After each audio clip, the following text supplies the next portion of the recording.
Finally, we're here na sa Pagsinag. So, andito kami ngayon para sa site visit.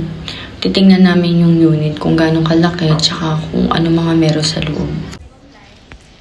Ayan, we're here sa Pagsinag. Video was taken last July 2022. We're here na sa developer, so sa Remolan. Mag-fill up ng form and then magpapasa ng requirements and then magbabayad ng reservation fee. Mag-process at ma-approve ng developer. Malapit din People's Park and then yung sports complex ng Bulacan, malapit din dito sa Santa Maria.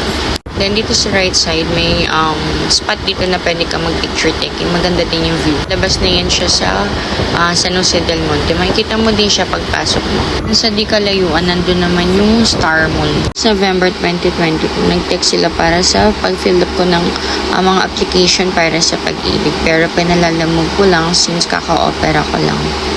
Pero asawa ko yung kumuha sa office. And then, by December, na-take out na yung bahay ko ni Pag-ibig. So, dala sila sa akin sa bahay ng NOAA. Or Notice of Installment and Amortization. Nag-send din sila ng copy sa email. This January 2023, na-schedule na ako sa online turnover para sabihin yung rules and regulations sa loob ng Pagsinag and then yung requirements sa pag-move-in and turnover ng keys. Feb 11, nag-send sila ng invitation na turnover na ng keys ko by February 14 sa may Pagsinag Place, Bulacan at 10 a.m. Nilagay na din nila yung mga requirements. Fill up na ako ng moving clearance, papers, and then yung para sa Meralco para bukas ready na.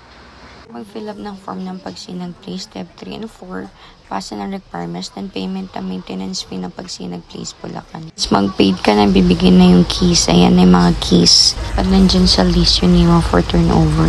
Naglalakad na kami papunta sa bahay namin. So, sa Araw Street kami. Ayan, so block 26, lot 7. So, we're here na. After 7 months ng process, ayan na turnover na yung bahay namin dito sa Pagsinag Place. So, ayan yung sink. Wala pa siyang water supply. Ayan yung CR, naka-tiles na. And then, yung door na yan, sa back door siya. Sa labahan. Ayan. Lalagyan mo na lang ng tiles ng pader kasi yung isang yan sa katabi naming bahay. And then, ito yung pwedeng sala. So, block 26, lot 7. So, ayan yung hagdanan. Naka-tubular na siya. Sasa'yo na yan kung papalitan mo or what. Then, ito yung second floor. So, malaki na siya. Ready na siya for occupancy. Ayan, kwarto. Pwede mo siyang hatiin sa dalawa if ever gusto mong 2 rooms. Pero if gusto mo maluwag, isa lang. So, thank you sa giveaway, Sir Rafi. Multi-purpose pati. And si Sir Rafi, yung agent ko. Sa itong bahay na to sa Pagsinag Place, sa bunga ng paghihirap namin. So, ayan. Nakuha na namin yung keys finally. Gandang Valentine's gift at blessing for 2023. Si Sir Rafi, yung agent ko. If need nyo, message nyo lang siya, Rafael. Bibigay ko sa inyo yung Facebook ni Sir. Thank you, Sir, sa maganda naming house.